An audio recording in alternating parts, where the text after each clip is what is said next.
Bon, bonjour. Je vais faire de mon mieux. Je vais commencer en français et puis terminer en anglais, in English. Et si vous attendez un discours de référence intellectuelle, vous allez être déçus. Qu'est-ce qui m'a le plus marqué pendant ces années que j'ai passées comme vous ici sur le campus? J'ai décidé de vous parler de quelqu'un qui est né 20 ans avant, 1965, à Grenoble. Un petit garçon qui a eu une vie très pleine, une adolescence plus compliquée, turbulente, qui a fait une fugue, qui est parti, qui a trouvé un petit boulot comme ouvrier dans les travaux publics, dans les Alpes, travaillant l'hiver au bord des routes, qui un jour a décidé de reprendre les études, a passé son bac, et puis là, premier accident, il a été interné en hôpital psychiatrique. Il en est sorti, il aimait la terre, il aimait l'agriculture, il aimait les paysans, il a décidé de devenir ingénieur agronome. Il l'est devenu, il a commencé à travailler. Deuxième accident, il a été interné en hôpital psychiatrique et il n'a plus jamais retravaillé comme vous allez probablement travailler, comme j'ai travaillé moi. Il est devenu jardinier, il a fait des petits boulots d'insertion, il a passé beaucoup de temps sur la place du quartier avec sa guitare. Et il est devenu l'ami de ceux qui se lèvent très tôt le matin car il ne dormait pas la nuit à cause de sa maladie. Il est devenu l'ami des éboueurs qui passent à 4 heures du matin en leur préparant des thermos de café, des vieilles dames qui avaient du mal à traverser avec leur cabas en revenant du marché, et de tout un tas de gens que ni vous ni moi nous ne croisons si nous faisons les métiers auxquels beaucoup d'entre vous vous destinez. Et puis un jour, il a décidé de rentrer au pays. Il est retourné dans son village, dans les Hautes-Alpes, retrouver ses amis agriculteurs, et le matin, il faisait du fromage à la laiterie. L'après-midi, il avait besoin de dormir à cause de sa maladie, et il allait près d'un torrent. Et en redescendant de ce torrent, il avait un vieux téléphone portable, pas comme le mien. Il le mettait près de la fontaine, et il m'appelait, et il me laissait un message téléphonique, tous les jours, avec juste le chant de la fontaine. Moi, j'étais avec le gouvernement chinois, de l'autre côté de la planète, dans mon bureau à Shanghai, à Paris, à Barcelone, au Mexique, avec vous peut-être. Et j'avais toujours cette petite voix, une fois par jour, qui me rappelait d'où je venais.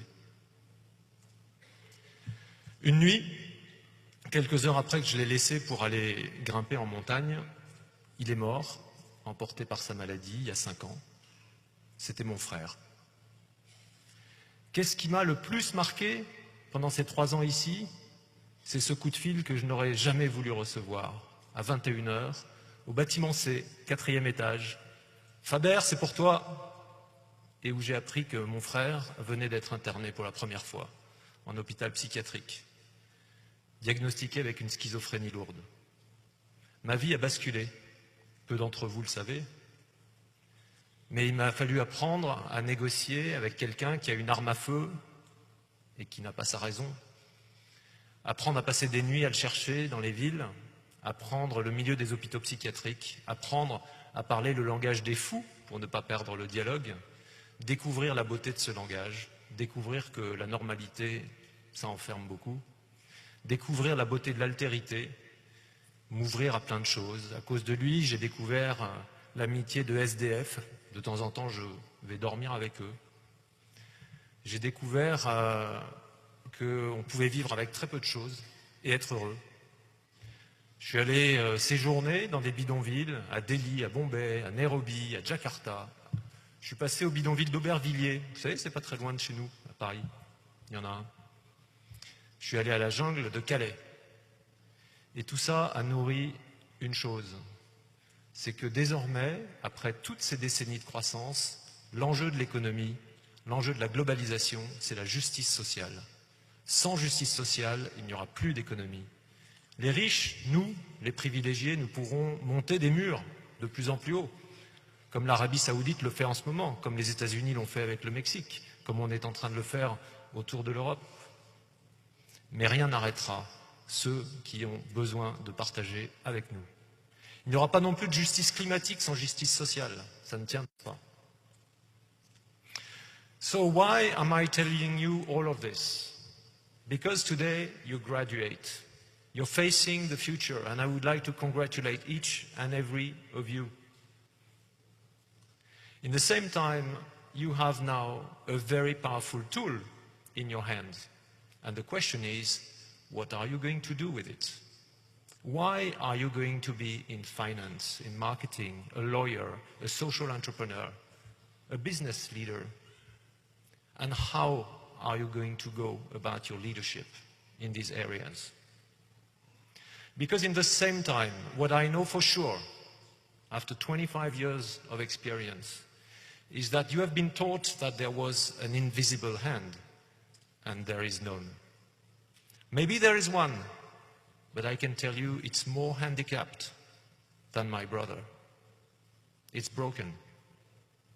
So there are only your hands, my hands, all of our hands to change things, to make them better. And you have a lot to make them better.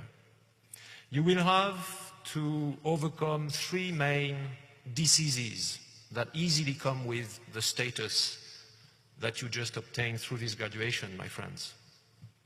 Power, money, and glory. Glory, forget about it. This is just a never-ending race that goes nowhere. The list of Hall of Fame people is just here for people to look at their own name. They're not interested in anyone's other name. Money, I have met so many people when I was an investment banker, in finance, when I've been traveling the world, and I continue to do that. So many people that are just prisoners of the money that they've earned. Never get slave to money. Stay free. Know why you earn money. Know what you do with it. Stay free. And power. I think you can just look around. You'll see so many people that have power and just do nothing just to keep that power, just to make sure that continues one day more.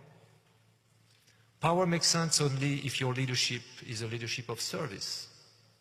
And how do you find the way that you will serve that purpose? That purpose that will make you really become who you truly are. The best of you that you don't even know yourself. So I have one question with which I will leave you, each of you. Who is your brother? Who is this little brother, this little sister, which may be just inside each of you, that knows you better than you do yourself, that loves you better than you love yourself? That's this little voice that speaks about you being much bigger than you think you are. Who are they? They will bring you this voice, this inner music, this melody that is truly yours, your unique melody that will change the symphony of the world around you, big or small. It will. The world needs that, and you deserve this. So find your brother, find your little sister. When you meet them, say hello on my behalf. We're friends. Be well.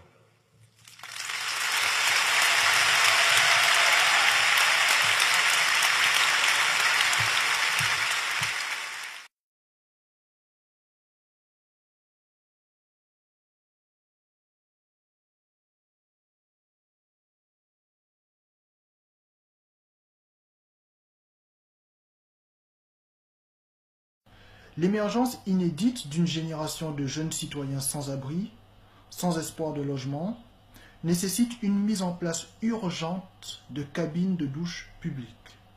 Ça, c'est la première solution. Deuxième solution, la population logée a un rôle déterminant à jouer dans le soulagement de ces nombreux jeunes citoyens sans abri. Jeunes et moins jeunes, bien entendu. Si chaque personne disposant d'un logement permet à un SDF d'utiliser sa douche 2 fois par jour, la population aura éteint cet incendie social sans précédent. Messieurs, dames, 2 choix s'imposent à nous. regarder se détériorer la dignité humaine de nos jeunes citoyens parce que pas de chance, pas de logement, c'est fini pour eux, ou bien stopper tous ensemble cette hémorragie soudaine et sans précédent. Merci.